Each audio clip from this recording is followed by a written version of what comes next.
Our politics editor, Mark Perlman. So a little bit of bending when it comes to capping those fuel tax hikes if ever the price of crude shoots up. But Macron trying to stay the course.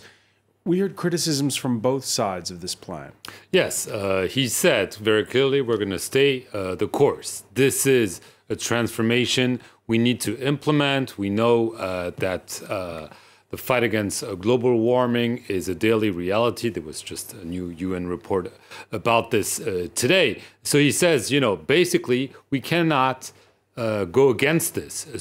But what we have to do is help the people, especially those who need to drive to work or drive back home, pay less. And so he said, you know, I have heard you. And so he said, first of all, there will be this capping mechanism that still needs to be finalized. This will be done in the coming weeks. And he announced a 3-month national debate at the level of local communities. This is quite vague.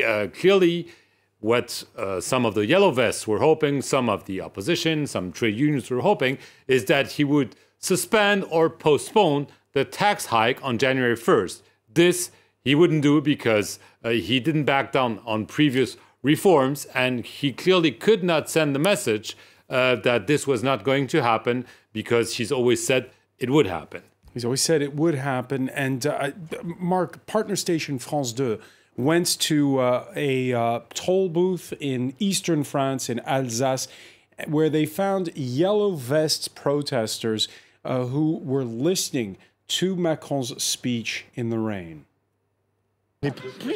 We're very disappointed. We're waiting for him to say something to calm us down. He says nothing about us. We asked to be able to eat until the end of the month. It's not complicated. We're not against ecology. He wants to try to buy us for peanuts and then take our money. It won't work, and the movement will grow even more.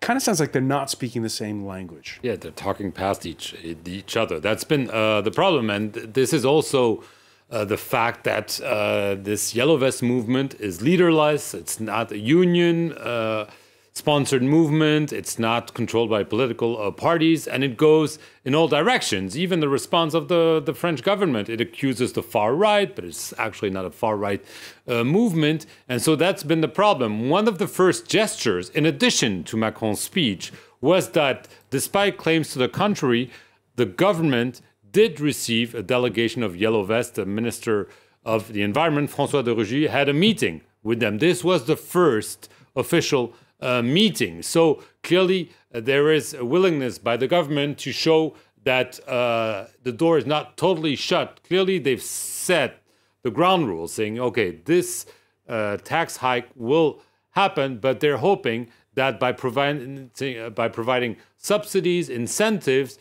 they will lessen the cost for those who are protesting. Mark, you listened to that speech. Was Macron using the right words to reach those people? No, but he never does. And never does. No, he never does. I mean, he speaks in his own language. First of all, he has his own timing. His speeches are long all the time, an hour long today, and it was a short one, according to his usual standards. And that's been the problem. That's why he's being portrayed as the president of the rich, the president of the elite, someone who was never elected to office until his surprise victory last year. And that's been a problem. And also the fact that he's very lonely at the top. He was elected in a kind of upset, and he doesn't have strong voices, strong ministers, and very few of them. And so this disconnect is clearly seen in this yellow vest movement because he doesn't know how to tackle the issue. He doesn't know how to talk to them. He's hoping that this will die down. Hopefully, there'll be a lot of snow and rain for him, but that's maybe the best argument he can have. All right, the unequivocal Mark Perlman. Many thanks for that.